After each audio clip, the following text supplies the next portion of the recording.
नमस्कार। आज हम एक बहुत बहुत बड़ी खबर पर बात कर रहे हैं जो ईरान इजराइल मामले से जुड़ी है।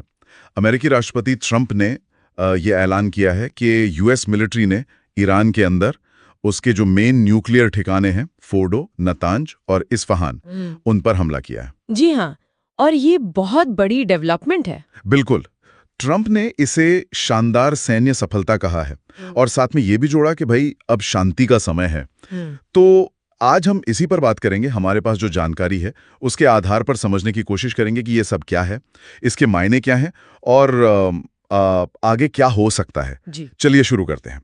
तो राष्ट्रपति ट्रंप ने पहले तो सोशल मीडिया पर बताया, फिर एक फॉर्मल एड्रेस भी दिया और साफ कहा कि मकसद ईरान को न्यूक्लियर वेपन बनाने से रोकना था। ये भी बताया कि उनके प्लेन सेफ वापस आ गए। हाँ, पर इसमें जो एक इंटरेस्टिंग बात है वो ये कि कुछ ही वक्त पहले ट्रंप एडमिनिस्ट्रेशन ने कहा था कि वो 2 हफ्ते लेंगे ये तय करने में कि लड़ाई में सीधे शामिल होना है या नहीं। अच्छा जी, लेकिन हमला उससे काफी पहले हो गया। तो एनालिस्ट ये मान रहे हैं कि ये शायद ईरान को पूरी तरह से अंधेरे में रखने की एक स्ट्रैटेजी थी, सरप्राइज एलिमेंट। हाँ, ये पॉइंट तो है। मतलब सिर्फ मिलिट्री तैयारियां नहीं, एक दिमागी खेल भी। बिल्कुल। और खासतौर पर फोर्डो जैसे ठिकाने पर अटैक करना जो जमीन के इतने नीचे है। हाँ, वो तो बहुत डीप अंडरग्राउंड है। एग्जैक्टली। तो वहां हमला करना एक तरह से अमेरिका की मिलिट्री कैपेबिलिटी का खुला प्रदर्शन है। मतलब ये दिखाना कि हम कहीं भी पहुंच सकते हैं। और शायद ये भी कि उनके पास वो खास बंकर बस्टर बम हैं जो इतनी गहराई तक मार कर सकते हैं। बिल्कुल। ये अपने आप में एक बहुत बड़ा सिग्नल है, न सिर्फ ईरान के लिए बल्कि शायद दुनिया के लिए भी। अच्छा, इसी बीच G7 मीटिंग का भी जिक्र आया है।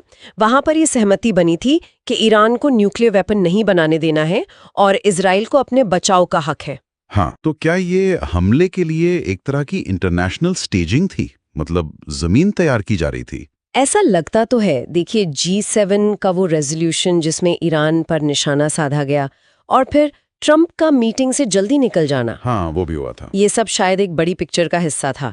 अमेरिका ये मैसेज दे रहा था कि देखो, हम अपने एलाइज के साथ हैं, लेकिन अगर जरूरत पड़ी तो हम अकेले भी बड़ा कदम उठाने को तैयार हैं अपने इंटरेस्ट्स प्रोटेक्ट करने के लिए। तो एक तरफ G7 में डिप्लोमेसी चल रही थी और दूसरी तरफ जमीन पर रिएक्शंस भी काफी तेज थे।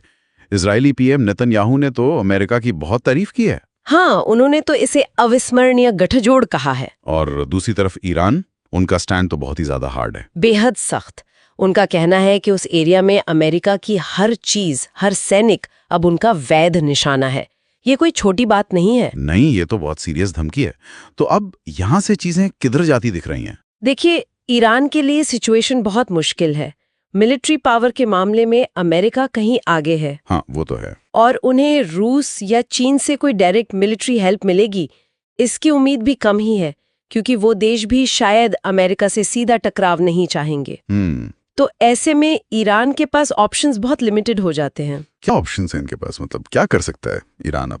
देखिए, या तो वो कोई सिंबॉलिक, मतलब कोई छोटी मोटी जवाबी कार्रवाई करके मामला थोड़ा शांत करने की कोशिश करे और फिर बातचीत की तरफ बढ़े। ओके।